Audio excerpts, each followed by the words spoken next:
سيادة الرئيس عبد الفتاح السيسي رئيسي وافتخر وقف الاستيراد والتصدير وقال لكم الحاجة الغالية ما تشتروهاش. عنده حق والله.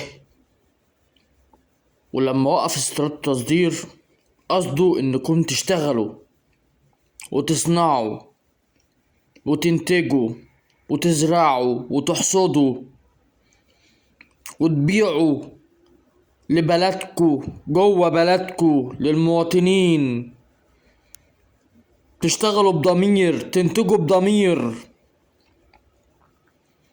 انتوا فالحين في الثورات الفاشلة، فالحين في القعدة على القهاوي واكل كبدة وسجق وكفتة لحم خنزير والشيشة وشقط البنات وشرب الحشيش وكل المكيفات اللي ملهاش اي 60 لازمة اللي بتضيع دي،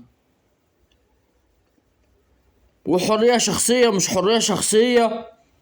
ولما يقول لكم اشتغلوا تقولوا اصل البلد فيها بطالة. بطالة ازاي وفي مليون سوري بيشتغل وبينتج؟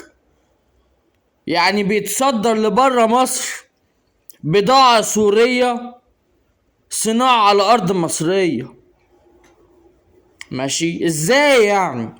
مليون سوري بيشتغل ويصنع ويصدر والمصريين مش قادرين يصنعوا شبشب حمام. احيه، ما ترموش حمولكوا على الرئيس. الرئيس مظلوم، الرئيس ملوش دخل بكل الكلام ده.